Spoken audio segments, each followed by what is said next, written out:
Are you being kept in the dark? I'm Sheila. I'm a personal stylist, and I help women find their signature style so they not only love everything they wear, but getting dressed is easy. For the best style tips, hit the subscribe button and ring the bell, and you'll be notified every Tuesday when I upload a new video. You've probably heard the phrase, you only get one chance to make a first impression. And you've probably also heard that that first impression is made in the first 7 seconds. So that's why it's very important to make those 7 seconds count. Today I'm going to talk about the 7 details that no one talks about. And those details will help you make a good first impression. It will help you get dressed better, and you're going to look more polished. These 7 style details will be more about how you wear your clothes rather than which clothes you wear. Getting dressed and looking great in what you're wearing is not just about finding the best clothes and styles, it's also about making that process easier. So in order to look stylish, to look well put together, and to do it with ease, the details need to be taken care of first. So like anything you do that's done well, there's always a process in the beginning that helps that whole thing go together well. And of course, there are always those little details that make all the difference. So let's get started. Detail number 1. Always hang your clothes on separate hangers. If you hang 2 or 3 things on one hanger, not only will it be harder to find what you're looking for, it's also going to keep those items crumpled. So use separate hangers for everything in your closet. Hang each thing up by type, so put all pants together, all tops together, all skirts together, all jackets together. And then you can also organize them by color. And clothes that stretch like sweaters should be folded and not put on hangers. And also, when you hang jackets and blouses, keep them buttoned. If they're hanging on a hanger for too long with the buttons unbuttoned, they will get that stretched look and they won't look as great on you when you wear them. So when you take that garment out of your closet, off the hanger, it should look really, really good. Detail number 2. Always keep your clothes ironed and wrinkle-free, but if you don't like to iron, make sure you don't buy materials that need ironing. Buy fabrics that don't wrinkle easily. One way you can find out before you buy if a fabric wrinkles easily is to take a corner of it and just squeeze it in your hand, hold it for 1, 2, 3, 4, 5 seconds, let it go, and if it wrinkles, you see wrinkles there, that means it will wrinkle easily on you as well, and you might need to iron it. And if that's something you don't want to do, don't buy it. If you're buying online, you'll have to get to know the materials that do wrinkle easily. For example, linen is one of those materials. It wrinkles really easily. So if you're not the person who wants to press, stay away from linen. There's nothing that will ruin a good impression more than having frayed clothes. For example, pants that are frayed on the bottom. So if you wear your pants long, make sure they aren't long enough that they touch the floor, get scuffed, and fray.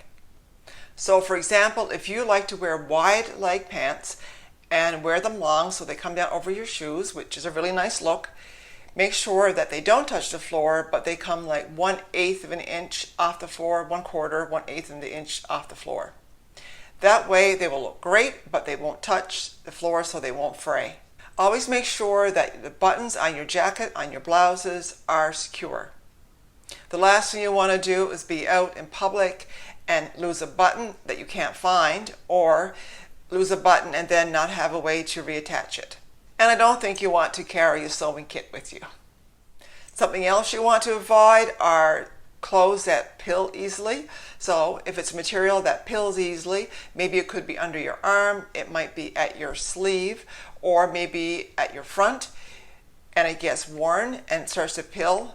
Don't wear that anymore. That is a distracting look and will ruin your first impression. And for any clothes that have stains, get rid of them right away.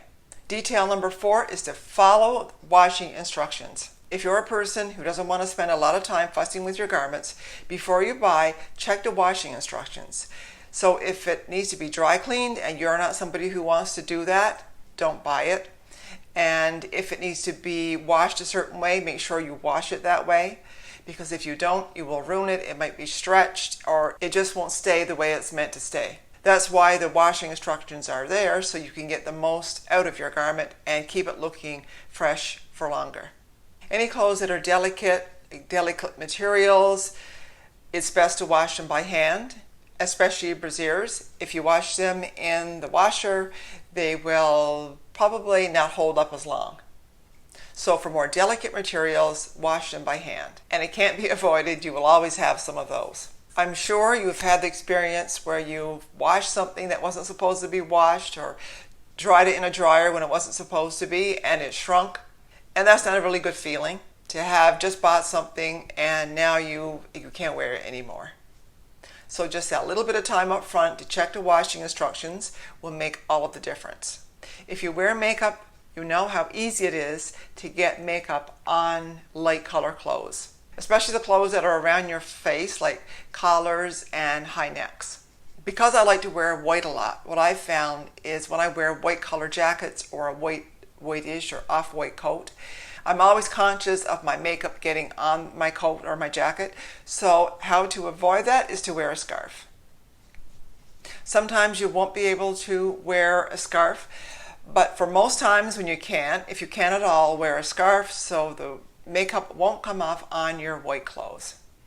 So now let's talk about your shoes. Always keep your shoes in good repair and make it a habit at the end of every season to check the heels.